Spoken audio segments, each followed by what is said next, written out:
Приветствую всех зрителей телеканала Якутия-24. С вами Марфирина Алексеева в программе News on Air. Сегодня в выпуске поговорим о снеге, ведь в этом сезоне его было рекордно много. Также будут новости из мира спорта Якутии. Давайте приступим.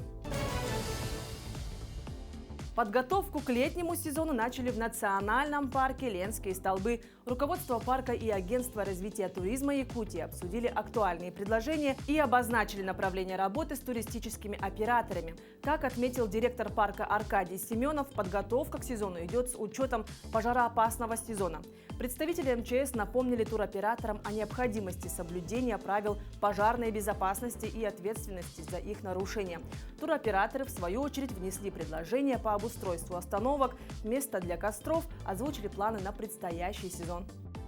Март текущего года был рекордным. Экстремально теплая и снежная погода преобладала в течение месяца. В городе Якутске март был самым снежным за всю историю метеонаблюдений. Высота снега по постоянной рейке составила 56 сантиметров. Снега выпало более 4-месячных норм. Это абсолютный рекорд за все годы наблюдений. Ирина Григорьева разбиралась в тонкостях снега. Весна, снег и хорошее настроение. В детском саду «Росинка» во время утренних прогулок снежные батлы. В это время года снег старый, рассыпчатый и воздушный. Самое время слепить веселых снеговичков или просто поиграть в снежки. Вам нравится играть в снежки? Да! Если знаешь еще определение качества снега, то игра может быть очень забавной и, кстати, очень познавательной. Снег, он сам по себе может хранить тепло, он может менять цвет, приносить пользу и даже вред. Кому забава, а кому работа. Гидролог Вячеслав Шехиров идет на очередную точку, чтобы измерить снег. Именно в апреле гидрологи максимально часто начинают с помощью весового снегомера измерять плотность снега. Перед взвешиванием обязательно снегомер проходит контрольную проверку на 0, чтобы лишний снег не смог спутать данные. Мы погружаем его, потом берем лопаточку. Вот у нас специальная есть. И начинаем откапывать до низа, до основания, вплоть до земли, чтобы лопаточкой можно было подсечь нижнюю границу снегомера. Вес составляет 91. Через каждые 10 метров на маршруте специалисты переносной рейкой измеряют высоту снега, а уже через 100 метров измеряют плотность и по специальной формуле высчитывают, сколько запасов воды в слое снега. Такие замеры выполняются во всех метеостанциях и гидропостах Якутии и передаются в отдел гидропрогнозов. Эти данные потом превращаются в цифры, затем и в прогнозы, которые используются при прохождении ледохода. Метеорологи отмечают, в этом году побит максимум высоты снега в Якутске. 5 апреля этого года он составил 61 сантиметр. Предыдущие показания максимальной высоты снега были зафиксированы 16 лет назад, который составил 51 сантиметр. В марте, получается, по городу Якутску норма составляет 6 миллиметров. А в марте уже выпало 28. Это практически 5 месячных норм осадков выпало. Да? На апрель же у нас 8 миллиметров. Но уже за вот эти 10 дней, 11, выпало уже порядка 15 миллиметров осадков. То есть практически в два раза больше. Любой ледник или снежный покров – это вода в замерзшем виде.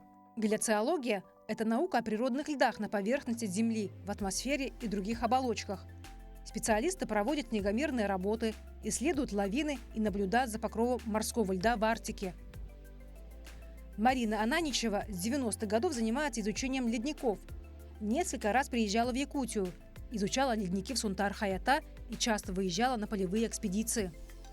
Измерять осадки – это довольно трудно, а самое главное, что трудно их предсказывать. Температура гораздо легче, ее легче измерить и легче предсказать, то есть дать какой-то прогноз. Поэтому для того, чтобы нам понимать, давать какой-то прогноз на будущее, хотя бы на ближайшее будущее, необходимы хорошая сеть наблюдений и, конечно, касательно осадков, это необходимо уже применять различные моделирования для того, чтобы понять режим этих насадков. Изучение ледников и снежных покровов позволяет специалистам Института географии РАН строить правильные модели происходящих изменений и влияния на другие оболочки планеты, например, на рост уровня Мирового океана или на речной сток. Детский сад «Росинка» шумно и весело провожают зиму. Прогулка на свежем воздухе с подвижными играми очень нравится детям. Ведь бегать под хруст снега, когда ломаются снежинки, для детей это огромное удовольствие. Ирина Григорьева, Виктор Дьячковский, Григорий Охлопков, Якутск. Во дворце гимнастики Ирины Виннер-Усмановой в Москве завершился чемпионат России и первенство по брейкингу. На турнире топовых команд по этому олимпийскому виду спорта приняла участие сборная Якутии, состоящая из сильнейших брейкеров Якутска – Нерюнгри и Мирного. В сборную вошли 8 спортсменов. Они выступили в командных соревнованиях и в личном зачете среди взрослых и детско-юношеских возрастных категориях. Якутяне завоевали путевку на чемпионат России, став призерами отборочных этапов в Дальневосточном федеральном округе. Лидером нашей команды является Захар Черкашин-Чезар, в начале года завоевавший титул чемпиона Дальнего Востока по брейкингу. Это вообще в первый раз, когда взрослые брейкеры появились на сцене чемпионата России по брейкингу. В России чемпионат уже прошел в 5-й раз, и, собственно, до этого тоже приезжали, участвовали, но для того, чтобы попасть на сам чемпионат в этом году, надо было пройти отбор в федеральных округах, и команда из Якутии заняла призовое 4-е место в Хабаровске и тем самым получила путевку на чемпионат России. На площадке чемпионата проведены переговоры и рабочие встречи с руководством Всероссийской Федерации танцевального спорта и рок-н-ролла Надежды Ерастовой и Владимиром Пермяковым. Добавим, что брейкинг входит в программу международных детских спортивных игр «Дети Азии» 2024, которые пройдут в Якутске. Олимпийская чемпионка по художественной гимнастике Ксения Дудкина проводит отбор юных спортсменок для участия в международных спортивных играх «Дети Азии». По итогам контрольных тренировок лучшие гимнастки будут заниматься у именитой спортсменки на олимпийской базе в Новогорске. Подробности смотра в материале Светланы Амосовой.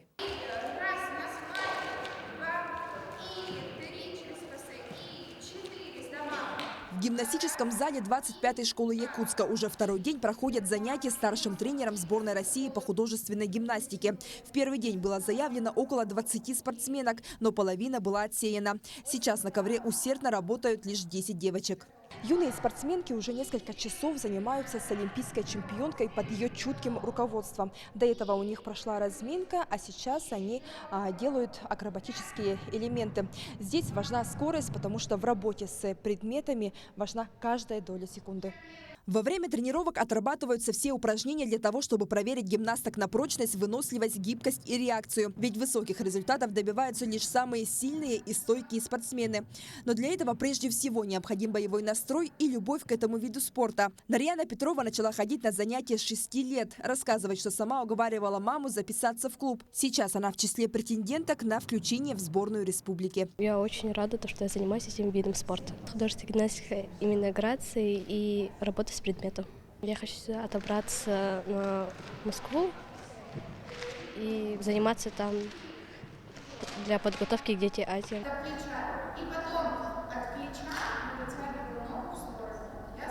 Ксения Дудкина не просто тренирует и проверяет девочек, но и учит их, дает новые знания, систему. Целью контрольной тренировки является отбор детей для включения в состав групповой команды на игры «Дети Азии», которые пройдут в следующем году в Якутске. Девочки как у нас, средние, но не ниже, неплохо работает, есть желание, есть стремление. Смотрим пока, кто как выдержит, как реагирует, как слышит. А там дальше будет понятно по возможности, в целом, наверное, человека 4 будет, 5. По итогам отбора самые способные и подающие надежды гимнастки поедут в олимпийскую базу в Нагорске Московской области. Там они будут тренироваться на одной площадке со сборной страны в течение всего года. Условия максимально хорошие максимально для того, чтобы их собрать, чтобы они поняли, как нужно работать, чтобы они смотрели, учились. Это очень важно, ездить, смотреть, потому что они очень редко отсюда выезжают вообще.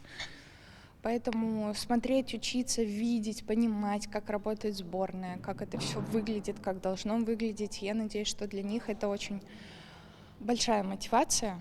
Ранее такое в регионе еще не практиковалось, и это первый подобный опыт. По словам президента Федерации художественной гимнастики Республики Людмилы Николаевой, благодаря данному проекту видна помощь региональным федерациям как в подготовке спортсменов, так и в развитии гимнастики в регионах. В течение ближайших дней будет формироваться окончательный список, обсуждаться перспективы развития детей. И по плану к 1 мая они должны тренироваться в гимнастическом центре Москвы. Светлана Амосова, Георгий Григорьев, Якутск. Последний отборочный этап на финальную часть турнира по национальному многоборью игры Дыгына-2023 состоится 4 и 5 мая на спортивной арене Центра спортивной подготовки «Триумф». На сегодняшний день известны имена 8 многоборцев, которые уже имеют путевки на соревнования. Это чемпион прошлого года Алексей Уваровский, чемпион и призеры чемпионата республики Вячеслав Дьяконов, Айсен Батуев, Джулустан Наговицын, победитель и призеры первого отборочного этапа Николай Матананов, Николай Обоев, Айхал Билтясов и Петр Прудецкий. На втором и последнем отборочном этапе состязаний разыгрывают еще 4 путевки в финальную часть турнира. Соревнования пройдут по 7 видам национальных видов спорта: якутским прыжкам 3х3, масс-рестлингу, хапцагаю, стрельбе из традиционного лука, якутской вертушке, бегу на 400 метров и переноске камня. Уже добились успеха юные спортсмены из футбольной школы «Спартак Юниор Якутск». Ребята заняли первое место в дивизионе «Б» на футбольном турнире «Территория футбола» в Сочи. Совсем недавно триумфаторы вернулись домой и встретились с нашим корреспондентом. Юные спортсмены только вернулись с соревнований, но уже вышли на поле, чтобы продолжить тренировки. Они приняли участие в крупном детско-юношеском турнире АМС «Спорт. Территория футбола». Несколько раз в год он собирает около 100 команд со всей страны и ближнего зарубежья. Якутскую школу представили 40 воспитанников. У нас футболом занимаются дети с 4 лет. С середины марта в течение месяца для наших воспитанников были организованы сборы среди футболистов 2016, 2015, 2014 и 2012 года рождения. По итогам соревнований спортсмены самой младшей возрастной группы 2016 года рождения завоевали золотые медали в своем дивизионе. Во время турнира они сыграли матчи против команд из Сочи, Краснодара, Московской и Ростовской областей. Хочу отметить, что соревнования в городе Сочи прошли на очень высоком уровне. Но детям сначала было тяжеловато, но с каждой игрой они обретали уверенность. Вот. Так, дети впервые участвуют на таких масштабных турнирах первый раз. Несмотря на то, что для ребят это было дебютным выступлением на данном турнире, якутяне взошли на высшую ступень пьедестала. В полуфинальной игре они одержали победу с разгромным счетом 12-2. Автором первого гола стал самый младший игрок команды Артем Игнаткин. Такую слабую передачу дали, я сразу я отманул, и там была пустой ворота, и я забил гол. Потом все меня обрадовали, когда я забил гол. Я обрадовался, когда меня поздравляют. Наравне с мальчиками в турнире участвовала и девочка Алена Ионова. Она занимается футболом уже 2 года. На соревнованиях она также сыграла немаловажную роль. Я запомнила больше всего, как я почти забила с подкатом. Мы играли, потом я отобрала мяч, подключилась, и потом почти забила, но вратарь поймал в руки. Проявившие себя футболисты школы имеют возможность пройти стажировку в ведущих академиях страны. Так, в декабре один из воспитанников был зачислен в столичную школу «Сокол». Успех футболистов во многом зависит от тренеров. По признанию наставников, работа с юными спортсменами кардинально отличается от работы со взрослыми атлетами. Футбольный тренер должен готовиться к каждой тренировке индивидуально, подбирать упражнения под каждую возрастную группу. Это очень интересно. Сложные ситуации каждый бывает, но от характера ребенка зависит. Возможно, ребенок не так воспримет какие-то слова тренера, вот поэтому нам нужен индивидуальный подход к каждому ребенку. Залог победы – это не только отдельно взятые сильные игроки, усиленные тренировки или работа тренера. Один из инструментов, с помощью которого куется победа – это командная работа.